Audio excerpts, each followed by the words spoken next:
We have no control over this. You were born this way. Your biology created that the visual was going to stimulate you. You had nothing to do with that. Just like in my opinion, you had nothing to do with the fact that you're gay. You didn't choose that either. That wasn't by your choice.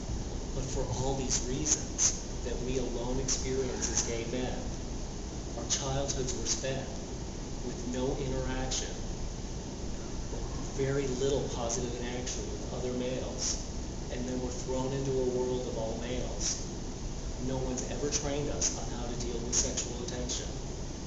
We're in this world now in the 21st century, and we've lost role models to AIDS of an older generation of men who could help us, and we're now having to figure this all out on our own. And because our looks are going to have an additional burden on them that straight men are not going to experience, we need our own help. We need our own methods to help us with our aging. How could what possibly works for straight people work for us when our stories are so uniquely ours? Part of what's going to help you have more happiness as a gay man over 40 is understanding more about your own story with sexual attention. Let's start with men in our 20s, when we first came out in our 20s. For all of us in this room, that's going to mean this was before the internet. So it meant if you wanted to interact with gay men, you had to go to bars, you had to go to clubs. That was the environment, that's what existed. And for young gay men, as we came out in our 20s, there's one of two likely options for you in terms of what your approach was towards sexual attention. Because of all of our lack of training, and because of not a lot of positive experiences with males in childhood, you may have found yourself in this environment of gay men with sexual attention and either completely flipped out by it, and then your approach would have been to not engage in sexual attention, or you may have found yourself with your youthful looks as a young man as being the sex object. So you would have been the one who's the receiver of sexual attention. Your childhoods began with no power, with no interaction with the men who turned you on. Your lives as younger gay men, if you had success with sexual attention, allowed you to now have the power.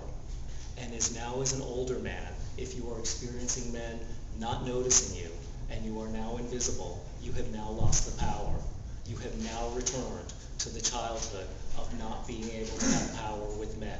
And that psychological link is why we have so many men over 40 years old who in their younger years as men were vibrant, were happy, were out every weekend having fun, and now in their life after 40 are sitting home alone with an 8-ball of cocaine, doing lines, and jerking off to online porn.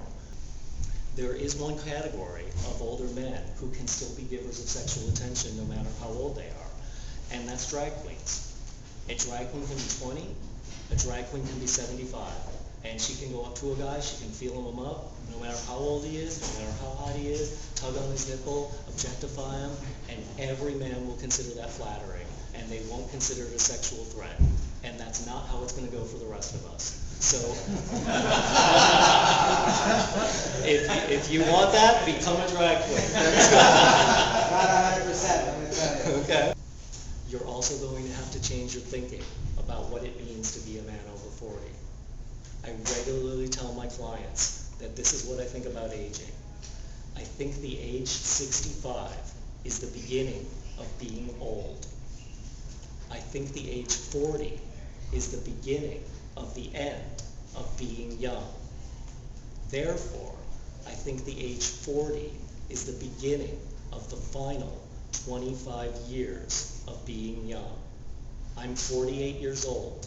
I'm in the middle of the final 25 years of being young. For any of you in your late 50s or early 60s, you're in the end of the final 25 years of being young. Every one of us in this room seems to be somewhere in the final 25 years of being young. Are you making the most of it? Make the most of it. I'm having the time of my life. This is the best time of my life.